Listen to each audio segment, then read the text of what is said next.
4 key ways to defend yourself. Now that we understand some of the most common threats and types of cyber incidents facing schools, let's have a look at how we might defend ourselves against them. Defend yourself against phishing. This section looks at how you might defend yourself from phishing attacks. Phishing is one of the most common types of cyber attack and can be targeted or untargeted. What is phishing? Phishing is where an email appears genuine but is actually fake.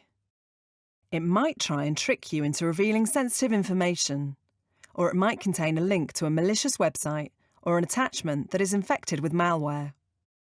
Some phishing attempts are random, while others might be more targeted to you as an individual or to specific organisations like schools. Phishing attempts typically arrive via email, but can also arrive by social media, text message, or phone call. Your IT team or IT supplier should have security tools working behind the scenes to help protect your school from phishing. But you can also play a massive role by following some key steps. Example of a phishing attempt. Here is an example of what a phishing email might look like. In this example, someone is pretending to be sending an email from Microsoft, suggesting to the school's business manager that they have reached the size limit on their email account. Phishing emails will often compel someone to take action. For most people, not being able to receive or send emails is something that would worry them, so they will usually act to help prevent it.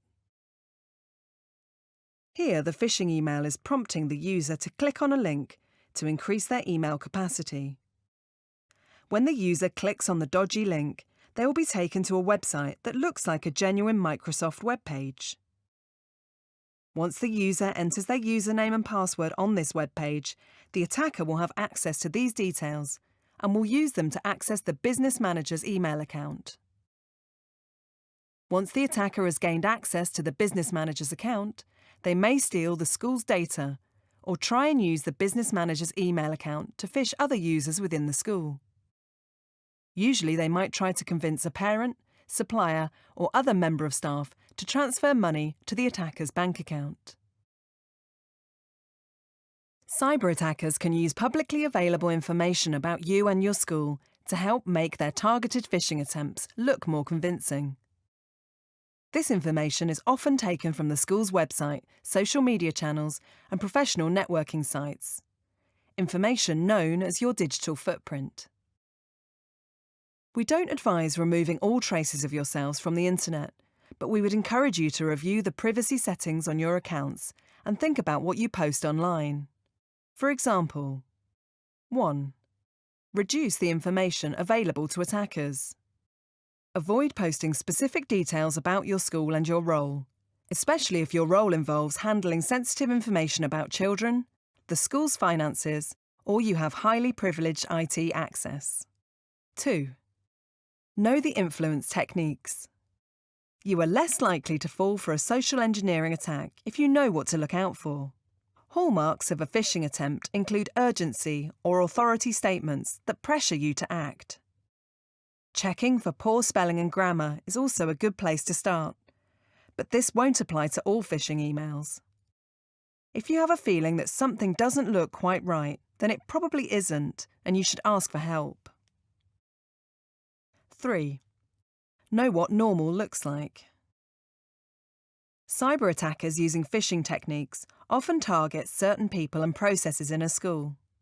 For example, cyber attackers looking to steal money from your school might target someone in your finance team to influence your school's invoice process.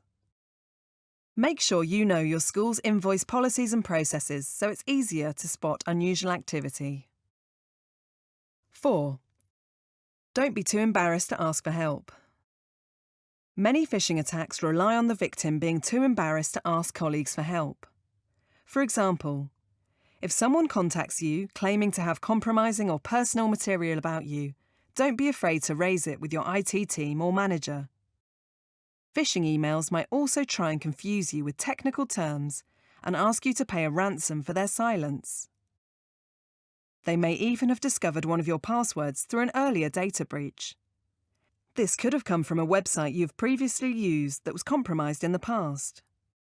This means the cybercriminal might already have your email address and password you used for that website account, which is why it's extremely important to avoid using the same password for different accounts. 5. Report if you click. Phishing attempts can be very difficult to spot. If you fall victim to one, don't panic. If you do click on a link or a file by mistake, it's important to tell the right people immediately. This will reduce the potential harm caused. Find out who in your school to report such an incident like this to. Use strong passwords. Cyber attackers may try to guess your password in order to access your devices or important accounts, like your email and online banking account. They can guess your passwords based on the most common passwords in use, for example, password 1. Attackers can also use public information about you and your school to guess your password. Once they have guessed one password, they try to use this same password to access your other accounts. This is because people often use the same passwords for several different accounts. The strongest passwords are hard to guess and are not repeated across your different accounts. Using strong passwords. If you have used the same password for multiple online accounts, you should check to see whether those accounts have ever been compromised through a data breach. You can visit the site www.haveibeenpwned.com to find out if your email addresses have been involved in a data breach and whether your passwords for that account were exposed. If you discover some of your accounts have been breached, you should reset your passwords for these accounts and any other where you have used the same password. In the phishing email example we saw earlier in the presentation, sometimes a password you use is added to the phishing email to make the request seem more credible. This password was probably obtained from one of your accounts that was involved in an earlier breach. If you have reset those accounts with a new password, then you can be more confident that they cannot reuse that password to access other accounts. 1. Create a strong password for important accounts. Weak passwords can be hacked in seconds. The longer it is, the stronger it becomes, and the harder to hack. Make yours strong by using a sequence of 3 random words. You can make it even stronger with special characters. So, Flamingo Headman could be 42 at Flamingo Headman. Starting with your most important accounts, such as banking, email, and social media, replace your old passwords with new ones by stringing 3 random words together. 2. Use a separate password for your work and personal accounts. You are likely to have loads of online accounts. If one of those accounts gets compromised, you don't want the attacker to have your school password, so make sure your domestic and work passwords are different. Try not to use your school email address for personal websites or applications, and use a separate, unique password for your email accounts, so you will often use that email address to reset other passwords. 3. Where available, switch on two-factor authentication for important accounts. Two-factor authentication, 2FA, is normally a free security feature that gives you an extra layer of protection online and stops cybercriminals getting into your accounts, even if they have your password. It reduces the risk by asking you to provide a second factor, such as getting a text or code when you log in, to double-check you are who you say you are. Check if the online services and apps you use offer 2FA. If they do, turn it on and begin setting up with accounts you care most about, such as banking, email, and social media.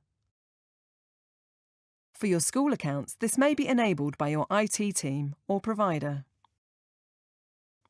4. Store passwords securely. Using the same password all over the internet for your accounts makes you vulnerable. If that one password is stolen, all your accounts can be accessed. It's good practice to use different passwords for the accounts you most care about. Remembering lots of passwords can be difficult, but if you save them in your browser or a password manager, you don't have to. Online service providers are constantly updating their software to keep your sensitive personal data secure. So store your passwords in your browser when prompted. It's quick, convenient, and safer than reusing the same password for all your accounts. If you do need to write a password down, make sure you lock it away in a secure place. Secure your devices. In this section, we will look at how you can protect both your school and personal devices. Whilst the device that you use for school is likely to be managed and protected by the IT team, there are some things you can do to ensure your device stays safe and secure. You might also access school data on your own devices or use external devices to store that data on. It is equally important that you keep those devices secure, as any cyber incident on them could impact on the cybersecurity of you and your school. Make sure that you are complying with your school's IT security policies if you are using your own devices or external storage. Secure your devices. 1. Do not ignore updates. The IT devices you will use software and apps. Software and apps will have flaws, some of which can be exploited, leading to security problems. When flaws are discovered, the manufacturer will normally fix them and send the fix out as a patch or part of an update. Attackers try to take advantage of those flaws when they find out about them before your school has had a chance to apply the fix. Your school may manage updates for you. In some cases, this means updates are applied automatically.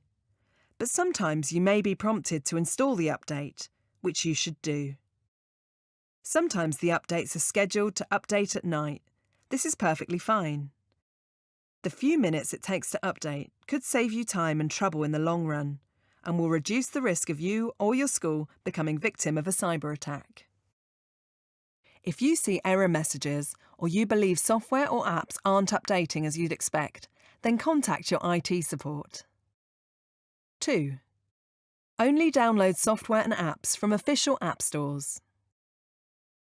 Your organisation is likely to control the software or apps that can be installed on your school devices. Devices may come already installed with software or apps, or you might be given access to an approved store of software that you can use. If it's your personal device or you control what apps and software you install, it's best to only use official app stores like Google Play or Apple App Store. These apps are checked to provide a certain level of protection from viruses that might cause harm. You should avoid downloading third-party apps from unknown websites or vendors. You should also be aware of what data your apps may be accessing. If you find out apps are accessing your school data, then you should ensure that this is absolutely necessary and within your school's data protection policy by carefully reading the permissions information when installing the application. GDPR may accidentally be breached if you do not check. 3. Physically protect your device. Cyber attackers may try to physically exploit your device to access your sensitive information or accounts, for example, if it's left unlocked, lost, or stolen. Always secure your device with a screen lock. A screen lock can be a PIN, password, biometric, fingerprint or Face ID, or pattern. Pick any one of these security controls. Some are more secure than others, but it's important you choose one that works for you. If you are storing sensitive information on your device, then you should also make sure it's encrypted and backed up. Speak to your IT team if you are unsure if your device is sufficiently protected. If your device is compromised by a cyber criminal, your sensitive personal data can be lost, damaged, or stolen. Keep a copy of all your important information by backing it up to the cloud or somewhere offline. You can choose to back up all your data or only information that is important to you. Only use IT-issued encrypted USB storage. Using USB storage that has not been scanned for malware could lead to your device being infected. Beware of free giveaways, as these could have malware already on them and may infect your devices. Any data stored on USB storage devices should be encrypted so that the data cannot be accessed if the device is lost. If in doubt, call it out. It's important that everyone feels comfortable speaking out if they feel that something isn't right. By calling it out at the right time, you could prevent something that may seem irrelevant at first, turning into a critical cyber incident. 1. Report any suspicious activity. Cyber attacks can be difficult to spot, and you cannot be expected to identify them all of the time. Don't hesitate to ask for further guidance or support when something feels suspicious, unexpected, or unusual. 2. Report as soon as possible. The sooner you report, the quicker it can be resolved and the less damage it will cause. Don't assume that someone else will do it. Even if you suspect you've accidentally done something to contribute to the harm, like clicking on a dodgy link, please still report what's happened. Everyone makes mistakes. It's important to report them as early as possible. 3. Don't be afraid to challenge. Security that doesn't work for staff doesn't work. Don't be afraid to flag up policies or processes that make your job difficult.